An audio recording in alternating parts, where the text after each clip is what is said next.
Ժողովրդյան հիմա ինչ որ կներկայացնեմ, սա իրոք սկանդալ է եւ սա պետքա տարածել։ Եվ այսպես ամերիկացիները որոշել են բացահայտեն ով է Նիկոլը եւ ինչ կոնտակտներ են իրենց հատուկ ծառայությունները ունեցել Փաշինյան Նիկոլի հետ։ Եվ այսպես from William Miller ուղված Alex Winsonին email-ի թեման Նիկոլ Փաշինյան Ինչա գտված էս հոդվածում, որ դեռ ես հիմա ցույց տամ ուղղակի, փորձեմ թարգմանաբար ձեզ ներկայացնել ամբողջ հոդվածը։ Սա 2008 թվականի ռեպորտ է գրված CIA-ի, այսինքն ամերիկյան հատուկ ծառայությունների կողմից, որպես ռեպորտ են ուղարկել մարտի 1-ի դեպքերի հետ կապված եւ ներկայացնում են ով է ձերբակալված Փաշինյան Նիկոլը, ավելի ճիշտ, միջև ձերբակալելը իրենց պաշտպանությանը դիմաց ամերիկյան դեսպանատուն վազած եւ պաշտպանություն խնդրած Փաշինյան Նիկոլը, որին իրանք մերժել են։ Բայց գրվում է, որ դեռ 95 թվականից իրենք ուշադրություն են դարձել Փաշինյան Նիկոլին 95-ից եւ պարբերաբար վճարել են ամեն հոդվածի համար, ստեղ գրված է $300-500 ամեն մի ռեպորտի համար, ամեն մի հոդվածի համար։ Այսինքն փող են տվել Այն ժամանակ ես ասեմ դա թերթը ոնց է կոչվել Նիկոլ Փաշինյան to open receive ասում նա շատ բաց էր լրագիր, չէ օրագիր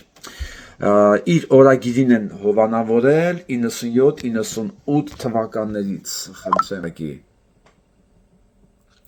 In 97-98 թվականներին Embassy provided financial assistance to the Nikol Pashinyan founding his օրագիր newspaper Հետագայում նաև օգնել են իրան ֆինանսապես, երբ որ հայկական ժամանակն է ստեղծվականից, խնդրեմ 99 թվականից project հայկական ժամանակ project-ը։ Սկում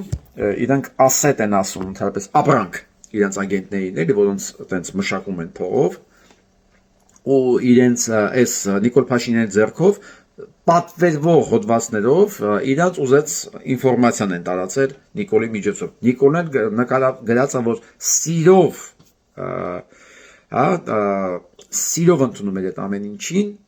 ամեն ինչի եւ այստեղ մի հատ հետաքրքիր բառ կա գրված, որ երբ որ բանը հասնում էր փողին, քննարկման ժամանակ երևում էր Նիկոլ Փաշինյանի անասնական բնույթը, ընտիր բառը, անասնական բնույթը, շատ իդեալական մասնագիտական ռեպորտ է գրած Փաշինյան Նիկոլի մասին։ Եվ նաև այստեղ գրվում է, որ 2000, իմ ջալոց, գրված է նաև 2003-2004 թվականի դեպքերի մասին իրան Իվան, երբ որ ինքը մանրամասներ է սկսում պատմել հարբած իրանց ագենտների մեկին, թե ով է արել, ինչպես ինչի դիմաց են իրան վառել, մի խոսքով իր մեքենան վառել, գիտեք CIA problem։ Իրան 2008 թվականի մարտի 1-ի ժամանակ ապաստան տալու, ամերիկյան դեսպանատուն երբ որ ինքը վազել է ապաստան խնդրի, մերժել են պատճառաբանելով, որ ինքը անվստահելի ասետ է, ապրանքը։ Իրան չի կարելի վստահել։ Եվ 2008 թվականից ինքը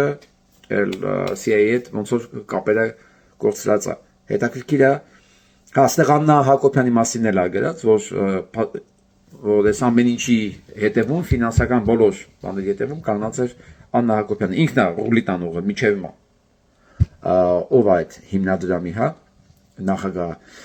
Ամեն դեպքում ինձ շատ հետաքրքիր է մի բան։ Ինչի որոշեցին հիմա էսի սլիվանել։ Բասուն էս տականքը աշխատելա բոլորի հետ։ Ես ասում եմ, չէ, էս պրոստիտուտկա է ինքը, իր մասնագիտությունը մաննավաճառությունն է, հոգեվաճառությունն է, սա վաճառվող է։ Ով ինչի դիմաց փող տվել է, նրանց համար էլ աշխատել է։ Կարևոր չի ամերիկացին կլինի, ռուսը կլինի, թուրքը կլինի, ու ինքը առ այսօր է նույն ֆորմատով աշխատում։ Առ այսօր նույն ֆորմատով աշխատում է։ Մի խոսքով ինձ շատ իրոք հետաքրքիր է, թե ինչի է հիմա ամերիկյան դեսպանատունը իր կանալներով որոշել այս ամեն ինչը սլիվանի։ Երևի մեզ զգուշացնելու համար, որ դուք տականքի, մեծագույն տականքի հետ գործ ունեք, որ աշխատել է բոլոր գործակալությունների հետ։ Սա կարևոր է իմանալ, անպայման տարածեք։